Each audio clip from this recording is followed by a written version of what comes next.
Mira, la discriminación está muy marcada en la ultraderecha. Como ultraderecha te refieres al PAN. Sí, me refiero al PAN y aliados de estos grupos parlamentarios. Entiendes que la palabra es un arma de doble filo. Cuando uno de esos filos se dirige a una persona, a una población, a un sector con odio, desencadena casi siempre crímenes de odio. Como tú dices, hay discriminación en derecha, izquierda y centro. Alguien que ha sido particularmente vocal con esto ha sido Gabriel Cuadri, ¿no? Diputado del PAN. Pues lo diré como son. El señor se me hace que es una persona closetera y sabemos que las personas que manifiestan estas narrativas de odio hacia un grupo, un sector, son personas, en este caso específico el señor Cuadri, que lleva esa parte gay dentro de él. Sí, y aparte fue un candidato. Y el candidato quiere volver a ser presidencial y quiere volver a ser, y además cuántos seguidores tiene. Sí. Así sean 10 seguidores, lo ha estado replicando. Entonces, es un discurso de odio. Él se va por el tema de la libertad de expresión, no. Cuando ya afectas a terceras personas y de esa manera de él, con señalamiento, es un discurso de odio. No podríamos calificar, no de discurso de odio, sino de discurso violento, parte del discurso presidencial, por ejemplo, cuando se refiere a periodistas, cuando se refiere a un grupo específico socioeconómico de la población. ¿No crees que se puede calificar también como un discurso violento que sobra un poco en un país violento? Hola, banda de Política Salvaje. Empezamos nuestra sección de entrevistas con Salma Luébano. Salma es empresaria, restaurantera, estilista y la primer diputada trans en la historia de este país. Salma, ¿cómo estás? Muy bien, muchas gracias, Fernando. Muy contenta, más por ser la madrina del inicio de este programa que va a ser un gran éxito. Sí, qué gusto. Muchas gracias, Salma, por el tiempo. Salma, platícanos de ti. ¿De dónde vienes? ¿Quién eres? ¿Cómo llegaste a San Lázaro? Antes que nada, soy Salma Luébano, mujer orgullosamente trans, súper orgullosa. Soy una activista, luchadora social y además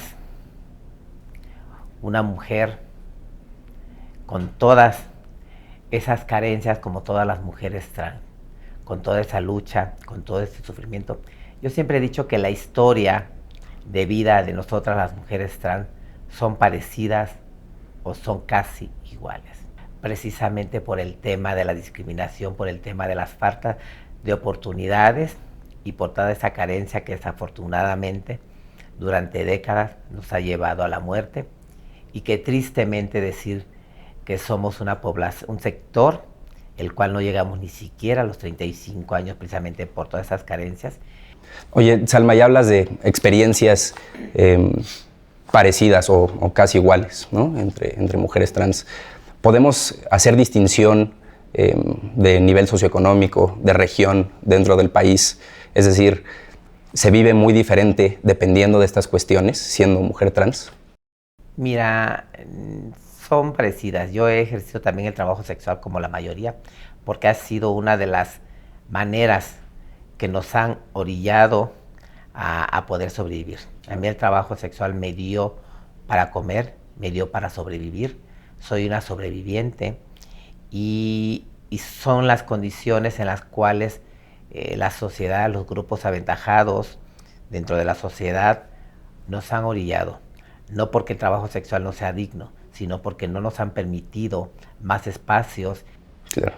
Oye, ¿y cuál es el estado actual de la legislación? Aquí hay algo muy importante, el llegar a estos espacios donde se toman las decisiones, el ser esta primera persona, mujer trans, orgullosamente, en estos espacios de toma de decisiones, que es muy importante y que además necesarios y obligatorios. Porque si bien a lo largo de las décadas hemos tenido aliadas y aliados que nos han permitido avanzar, pues no han sido de tiempo completo. Y algo muy importante que señalo, que cada población debe de tener su representación legítima, porque cada población sabe sus necesidades. Oye, Salma, y platícanos justo de la cuota arcoíris y de tu participación para crearla, para pasarla. Las cuotas arcoíris, la madre de las acciones afirmativas, el cual me llena de orgullo ser precursora y promovente de las acciones afirmativas, son importantes. Eso nos permite espacios laborales, pero espacios laborales en lugares de toma de decisiones. Claro. ¿Sí?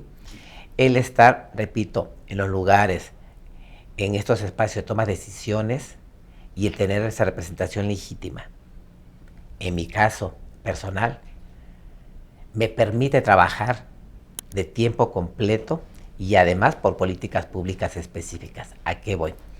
A que teniendo esas necesidades por mi historia de vida, identificándolas y permitiendo este avance en el sentido de políticas públicas específicas, pues va a permitir que realmente se avance en las necesidades y en los derechos que históricamente se nos deben. Claro. Oye, ¿y tú qué retos puntuales ves, si tuvieras que decir los 3 mayores retos a los cuales se enfrenta la comunidad trans? ¿Qué dirías? Yo menciono las cuotas arcoíris como la puerta de enfrente. ¿Por qué la puerta de enfrente? Porque la puerta de enfrente nos está permitiendo acceder a los espacios. Acceder a los espacios, tener esta legitimidad y ir por esas políticas públicas específicas, que quiere decir que realmente se va a avanzar en estas necesidades y en estas iniciativas y en estos derechos. Es por eso que es la puerta de enfrente. Ok.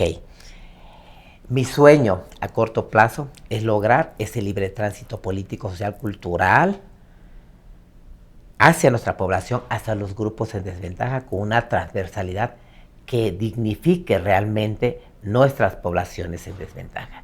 ¿De qué manera? Pues estando precisamente en los lugares de toma de decisiones. Claro. Esa es para mí, esa es la puerta de enfrente. Esa que va a permitir precisamente esa transversalidad. De ahí, de la mano, bueno, ir erradicando la discriminación e ir luchando por esa igualdad. Oye, y hablamos muchas veces de discriminación en la sociedad y en las calles. ¿Hay discriminación aquí, en la Cámara de Diputados? Sí la hay. ¿Y crees que es algo que obedece a un solo partido, a un par de partidos, o que hay en todos los partidos todavía retos del tipo que hay que superar? Mira, la discriminación está muy marcada en la ultraderecha, pero eso no quiere decir que en la izquierda no haya discriminación. ¿Como ultraderecha te refieres al PAN? Sí, me refiero al PAN y aliados y de estos grupos parlamentarios. Pero repito, eso no quiere decir que en la izquierda no haya discriminación, la hay. Pero al menos han sabido respetar o han tratado de respetar. Okay. No como en el caso de esta ultraderecha, como en el caso pues del PAN, que desafortunadamente nos han tirado a matar en el tema de la discriminación. Sí, yo te quería preguntar sobre eso, porque si bien es cierto que como tú dices, hay discriminación en derecha, izquierda y centro. Alguien que ha sido particularmente vocal con esto ha sido Gabriel Cuadri, ¿no? Diputado del PAN. ¿Cuáles son tus reacciones cuando ves tweets, comentarios en la tribuna, comentarios a medios que hace esta persona, que son comentarios transfóbicos, ¿no? ¿Cuál es tu reacción a eso? Mira, mi reacción ante esos comentarios, esos discursos, esas narrativas de discriminación, pues en mí hay una reacción de tristeza, de rabia, de sentimientos encontrados, en el cual, pues, sé perfectamente, tú como periodista, entiendes que la palabra es un arma de doble filo. Cuando uno de esos filos se dirige a una persona, a una población, a un sector con odio, desencadena casi siempre crímenes de odio. No vayamos tan lejos, está el caso de Donald Trump, cuando el caso del Capitolio claro. incitó a sus seguidores. Sí, claro. ¿En qué terminó? Gente que todavía está en la cárcel, gente que murió, golpes. Entonces, sabemos perfectamente lo que significa los discursos de odio, que son precisamente estos temas de esa discriminación, en el caso específico, como lo acaba de mencionar, de este señor Gabriel Cuadri, legislador panista. Entonces, pues además de, de estos sentimientos encontrados hacia mi persona, pues está afectando a nuestra población, porque a partir de que el señor empezó con estos discursos que parece que le divierte, han aumentado, las estadísticas aumentaron en cuanto a los crímenes de odio, el cual pues no lo puedo permitir. Y en cuanto a mi trabajo legislativo, sí me ha frenado, me ha afectado, te seré honesta, me ha afectado en cuanto a no avanzar como debe de avanzar mi trabajo legislativo. Y esto no solamente me impacta a mí, me impacta a mi población, porque está frenando esos derechos. ¿Y cómo dirías que ha afectado tu trabajo legislativo? ¿En qué formas? Avanzar. Ha frenado iniciativas. Hay una iniciativa que la subí hace como un mes en cuanto al tema de la Comisión de la Diversidad. Presido la Comisión de la Diversidad, pero debe de ser Comisión de la Diversidad Sexual, y dice Comisión de Diversidad, le falta el apellido. Es una iniciativa en la cual estoy solicitando el apellido, y cuando ya iba en consenso, que ya habían trabajado los técnicos de cada comisión, porque se destinan dependiendo el tema a ciertas comisiones. Entonces ya se había trabajado, se trabajó 2 o 3 veces, un trabajo pues de varios días y semanas respecto a este tema, y a la que me refiero en consenso, que ya iba a pasar, pero desafortunadamente en el tema de la ultraderecha del panismo la bajaron, y esto es una situación verdaderamente triste y de impotencia, porque está afectando mi trabajo legislativo, pero no solamente es a Salma Luébano, sino es a toda la población. Entonces es un tema muy delicado que no podemos permitirlo, y además pues no puedo permitir que esto siga avanzando, y por eso, bueno, en este caso específico, repito, del señor Cuadri, bueno, he entablado las denuncias correspondientes, y que ahí van estas denuncias, y además, bueno, como legislador federal, el señor, quien tiene que ver por todas, todos y todes, y no lo está haciendo. Entonces, nos está orillando a estos crímenes, y no podemos permitirlo. Sí, yo estoy de acuerdo, ¿no? En un país en donde tienes más de 30,000 asesinatos al año, y en donde tú lo decías, ¿no? La comunidad trans vive en promedio 35 años, ¿no? Entonces, un discurso de odio por parte de un legislador sobra, y no nada más sobra, sino que hace daño, ¿no?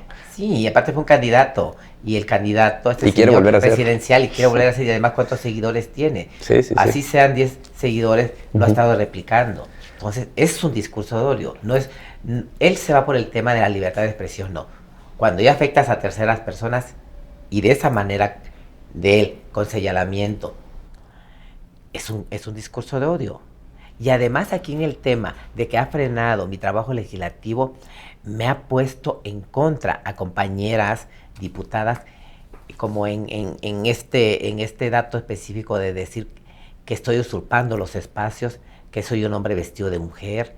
Entonces, esto de una u otra manera está provocando también esa incitación de coraje, de duda y de odio a ciertas compañeras que en su momento igual no lo veían de esa manera, y que desafortunadamente por esta narrativa de odio ya ven cierto recelo hacia mi persona. Entonces sí me está afectando, pero no solamente a Salma, está afectando a nuestra población LGBTIQ+, y en específico al sector trans. Entonces no podemos permitirlo. ¿Y de qué te habla? ¿Esto es indicio de qué, tú crees, de la sociedad, de la cultura mexicana? No solamente de la cultura mexicana, estos son, pues ahora sí el señor, pues lo diré como son.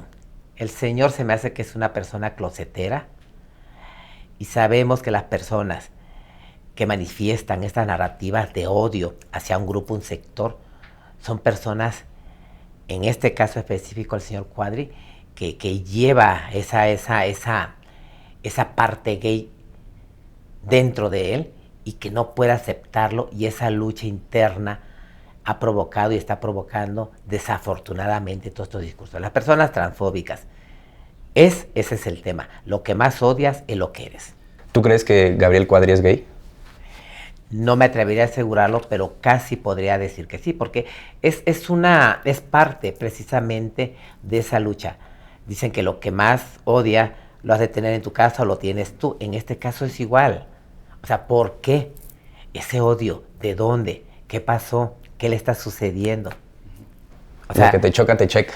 Sí, en pocas palabras, ¿no? Qué interesante. Y entonces, ¿no crees que es algo que te hable del machismo, de la hombría y de manifestaciones de hombría en México hoy en día? Pues es disfrazada. Mucha hombría, pues es disfrazada. Cuando tú tratas de justificar algo y estás queriendo justificar y justificar, es por algo. Claro. ¿Y qué dirías si este personaje se postula en 2024 para la presidencia? No creo porque estos juicios, estas denuncias que hice por violencia, una de ellas hacia razón de género, estoy casi segura, más bien puedo asegurar que va a proceder y esto no le va a permitir postularse, no podemos permitirlo. El señor, la línea que él quiere y lleva, y es su estrategia, es brincar al tema candidato a la presidencia para irse por el Senado. No podemos permitir este tipo de personas ocupando esos espacios públicos que además el daño que está provocando a nuestra población y hacia nuestro sector, y ese daño es la muerte. Entonces no podemos permitirlo y no lo permitiré. Oye, y dirías, por ejemplo, tú hiciste ya la mención de que la transfobia como fenómeno no es algo, o la discriminación, no es algo que nada más esté en un partido. Pero dirías que está más en un partido que en otro, o en general no responde eso a partidos. No, sí, claro. Está más marcado hacia un partido que su ideología es la ultraderecha, que su ideología es valores engañados, ¿sí? Engañados ¿en qué sentido? En que por un lado respeta la vida y por otro lado nos están matando. Por un lado, ellos, sus discursos, sus narrativas son de respeto hacia el ser humano y del otro lado nos están matando. Entonces, pues es un partido de doble moral y con esa hipocresía que ni ellos mismos se la creen. No quiero decir con esto que sean todos, pero desafortunadamente es la mayoría y aparte es parte de la ideología de ellos, esta discriminación, este señalamiento y ¿qué te podría decir? Esta situación transfóbica y son los discursos, no se puede decir a Mérida y en Mérida es el mismo discurso que en Baja California de este partido panista, de este partido de ultraderecha. Y que además son títeres porque vienen ellos, vienen siendo esa réplica de este partido de España, Vox. Entonces, pues son unos títeres, aparte de toda esa hipocresía que se carga. Salma, Morena es encabezada política, moralmente, por una persona, ¿no? Y esta persona, a juicio de expertos, ha sido más bien tibio en temas de la comunidad LGBTQIA+, el presidente. ¿Tú crees que hay más cosas que podría estar haciendo el presidente en favor de la comunidad? Mira, no es tibio. Yo te voy a poner un ejemplo, ¿por qué no? Sabemos el poder que tiene como presidente y como tienen los presidentes. Y cuando hay una línea y ellos no quieren que eso pase, no pasa. Y nuestro presidente es tan congruente y por algo es mi líder moral que no solamente habemos una diputada trans, habemos dos. Y digo, pensando en este poder enorme que tiene el presidente, ¿cómo podemos explicar que haya congresos locales que le pertenecen a Morena, en donde tiene mayoría Morena, que son reacios en general a presentar iniciativas, digámosles, progre, ¿no? Estoy hablando en casos concretos de Tabasco, Veracruz, Guerrero y Tamaulipas. Tamaulipas tiene mayoría simple, si no contamos las alianzas. Y todos estos estados lo que tienen en común es que no admiten el aborto, no admiten matrimonio igualitario, no admiten la libre definición de género a los ciudadanos. Veracruz descriminalizó el aborto. ¿Cómo podemos explicar que no hayan más iniciativas a nivel local de parte de Morena a favor de la comunidad LGBTQIA+? Mira, aquí hay un tema muy importante y lo he señalado en varias ocasiones. Hablamos a veces en el caso de religión, los sacerdotes. Todos los sacerdotes son malos, todos los sacerdotes son abusadores, todo. No podemos generalizar. Sí, en el caso de Morena igual. Hay gente infiltrada. Hay gente que está usurpando. Por lo tanto, no tiene esa ideología, que es la ideología de nuestro presidente, que es esa lucha social, que es el trabajar primero por los pobres. Es gente vividora, gente oportunista. Es la explicación que yo te puedo dar. Dentro de Morena. Sí, la pregunta es dentro de Morena. Sí, hay filtrados. Es como todo. Desafortunadamente tenemos esos filtrados o esas filtradas que, por culpa de ellos, cuando tú acabas de decir que somos mayoría en ciertos estados y no pasan estas iniciativas, que son iniciativas progresistas y que se supone que como morenas, como izquierda, deben de pasar. ¿Qué quiere decir? Pues que son usurpadores, usurpadoras, son oportunistas, porque no comparten lo que es nuestra ideología, que es esa lucha social de primero los pobres y los derechos para todas, todos y todes. Oye, ¿y tienes alguien que te venga a la mente cuando piensas en un infiltrado, una infiltrada en Morena? Pues es varios y varias, pero no viene al caso porque nos saldríamos del tema, pero los he señalado en su momento, las he señalado en su momento, porque si algo soy congruente, y si de este lado de la casa hay alguien que realmente no esté haciendo su trabajo, como en este caso, trabajar, y como un legislador, ya sea local, no esté votando a favor de estas iniciativas progresistas, pues hay que señalarle. Te voy a arrojar algunos nombres que en mi opinión no velan por las iniciativas progresistas. Tú me puedes decir si estoy bien, si estoy mal o si estoy regular. Para mí, Miguel Barbosa, Cuitláhuac García, Gerardo Fernández Noroña, David Monreal, obviamente gente como Pedro Salmerón, Félix Salgado Macedonio, Saúl Benjamín Huerta, no me parece que estén a mí en pro de iniciativas progresistas. ¿Tú dirías que sí? Mira, nuestro partido Morena es un partido progresista, como lo acabo de decir, y garantista. Sí, pero además abre las puertas. No podemos negar, sí, no podemos cerrar. Permitimos, ¿sí? Permitimos ese acceso porque no somos clasistas. ¿Ok? Entonces, bueno, es respetar. Y la historia, como en este caso que tú lo estás señalando, bueno, la historia se encargará. Yo no soy quien.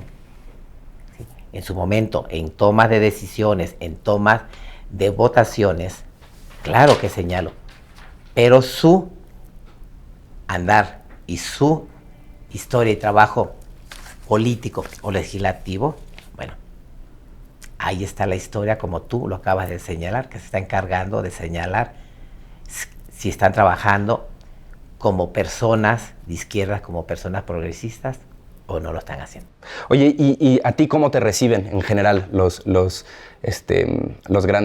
altos mandos del partido, en especial aquí en la Cámara de Diputados? Personas como Ignacio Mier, Sergio Gutiérrez Luna, ¿cómo son contigo? He logrado afortunadamente tener ya una amistad, además de compartir el trabajo legislativo. Y con eso te quiero decir que me reciben bastante bien y además apoyan mi agenda LGBT, TTIQ+, y porque ellos comparten precisamente esta agenda legislativa progresista. ¿Sí dirías que concretamente es una de sus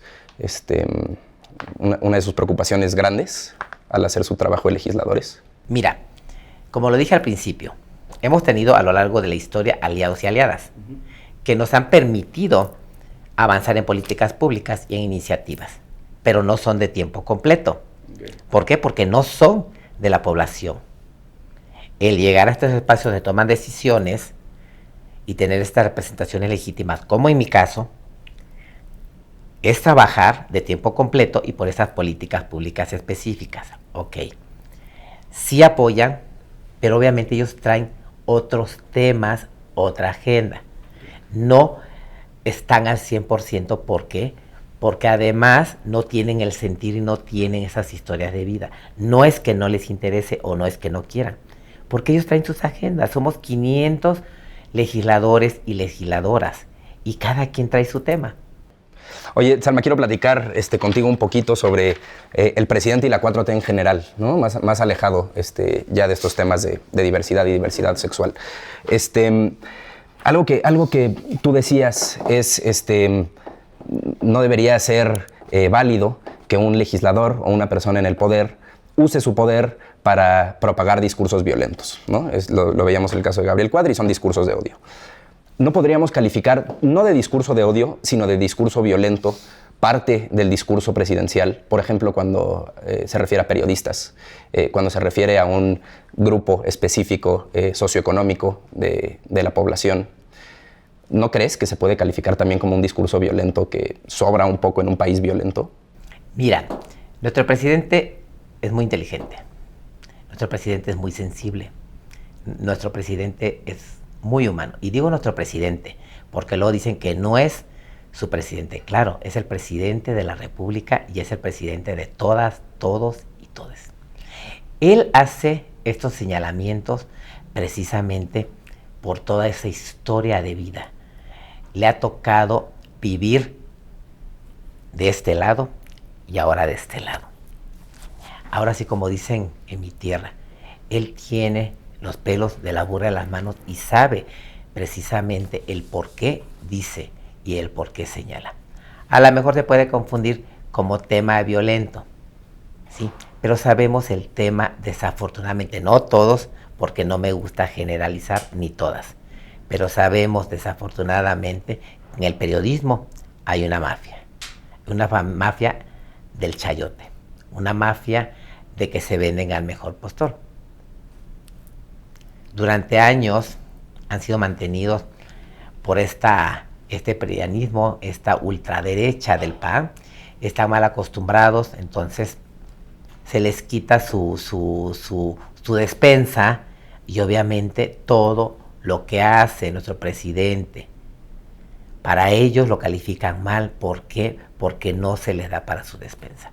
Nuestro presidente ha hecho grandes cosas, pero que desafortunadamente este periodismo amarillista no ha permitido reconocer. Me he tenido la oportunidad de ir a las obras de nuestro presidente y en el caso del aeropuerto, pues le quitó el negocio a un grupo reducido y esto les ha molestado a esos grandes capitalistas y que la mayoría son de la ultraderecha, si no es que todos son de la ultraderecha, entonces hay descontentos. Ellos tienen el dinero suficiente para pagar la prensa y por eso este amarillismo. Bien, en el tema del aeropuerto se está generando más de 150,000 empleos. Un pueblo fantasma, un pueblo donde no había casi vida. Hoy en día hay una derrama económica como no te imaginas. Hay hoteles, hay centros comerciales, hay departamentos, hay escuelas. Viene el tema del Tren Maya, de la ruta del Istmo de Tehuantepec. Todas estas grandes obras van a beneficiar a corto y a largo plazo a nuestro país, a la gente que viene de abajo, porque todo esto son derramas económicas, pero para el pueblo, no para un grupo reducido de empresarios. Por eso califican todo lo que hace nuestro presidente como malo, como negativo. Salen hasta en el tema del aeropuerto que las clayudas y cosas así, que dice, bueno, ¿y hasta dónde han llegado ya con tal de, o sea, cuando ya no tienen argumentos, cuando ya no tienen qué decir, de tratar de desvirtuar el trabajo de nuestro presidente? También hay algo muy importante, él no lo puede hacer solo. Para eso estamos, el pueblo, para ayudarle. Para eso estamos, su gente, para afianzar e impulsar todas estas propuestas, iniciativas y con herramientas como el argumento, desvirtuar toda esta mala información, toda esta mala campaña hacia el trabajo del presidente. Pero creo que es imposible negar que hay mafias y hay tendencias dentro del periodismo, ¿no? Creo que si algo no se puede decir es que ya no se les está pagando porque esta gente, tú lo has visto, Latinus, por ejemplo, medios del estilo, pero yo estoy diciendo que todos, tirándole a López Obrador, ¿no? Sí, pero yo no estoy diciendo que todos, o sea, claro. Yo estoy diciendo unos. Hay medios muy honestos, hay medios que no necesitan del chayote, que su trabajo les ha permitido y les está permitiendo, bueno, pues ahora sí quien trabaja, pues tiene derecho a comer, ¿no? Entonces, pues ellos trabajando honestamente, bueno, pues siguen estando en estas plataformas, digo, pero sí esos medios, vividores, pues son los que están encargados, pero ¿quiénes les pagan? Les pagan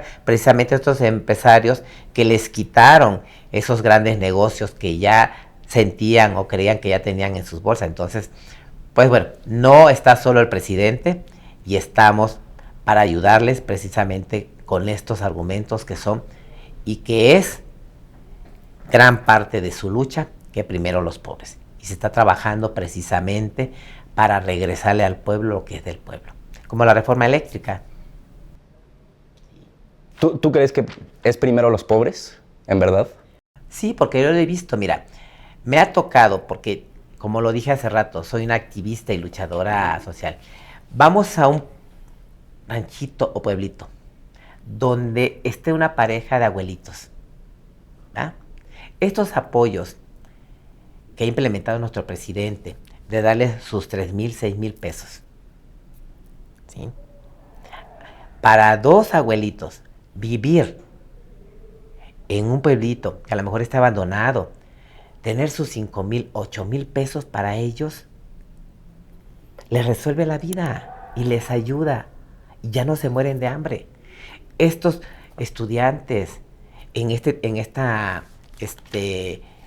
desafortunadamente este lapso que pasó muy lamentable de la pandemia y que ahí vamos a ir superando, si él no hubiera apoyado económicamente, si así incrementaron los robos, incrementaron un sinfín de asaltos, incrementaron un sinfín de situaciones desagradables para nuestro país, si no hubiera habido este recurso, este apoyo, ¿cómo estaríamos ahorita?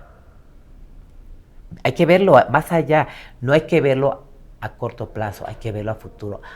Permitió precisamente el dar estos recursos, estos apoyos a los jóvenes, a nuestros abuelitos, pues poder sobrevivir y seguir sobreviviendo. Esto, mira, se habló hace poco en el tema de las nóminas.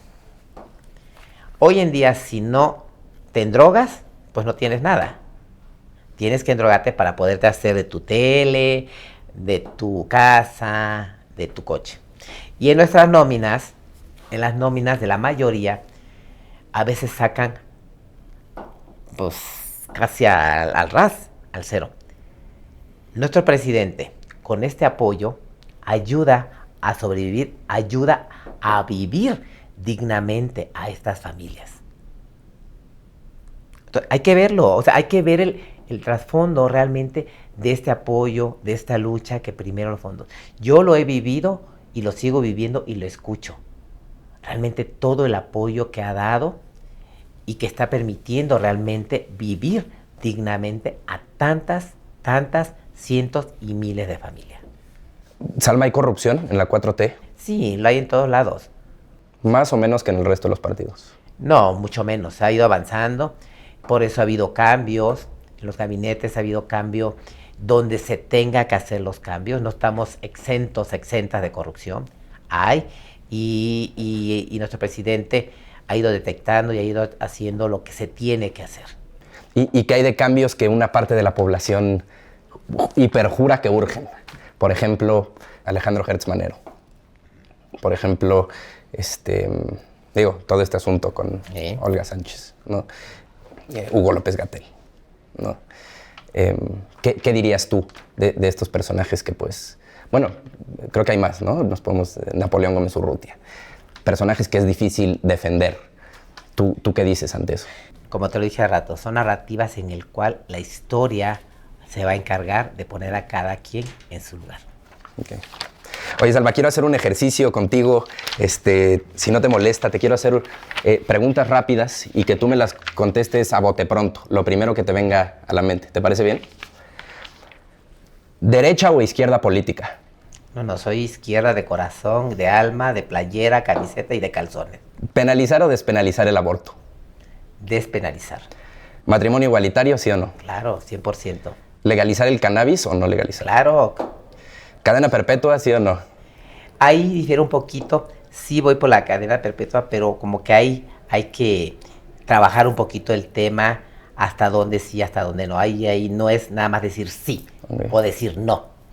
¿Pena de muerte? Pues mira, si algo tenemos y tiene nuestro presidente y tenemos la izquierda, son los derechos humanos y la pena de muerte no. ¿El medio ambiente debería ser una preocupación central para el Estado, sí o no? Sí.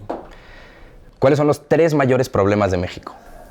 La discriminación, la corrupción y valores.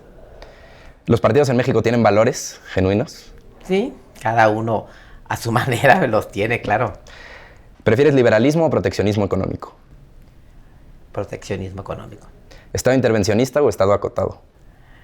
Estado intervencionista. ¿Amplia participación de la sociedad civil o que los políticos sean los que se encarguen? No. La sociedad civil es el corazón de todo. ¿Cómo medir el progreso de un país? ¿Cifras económicas o tasas de pobreza?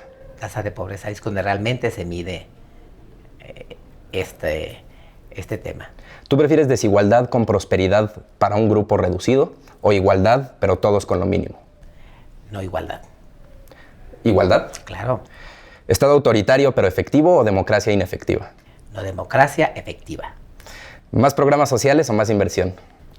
Programas sociables sustentables. ¿Ejército en las calles, sí o no? Sí, claro. ¿Para pacificar a México prefieres diálogo con quienes cometen crímenes o agresiones declaradas de parte del gobierno?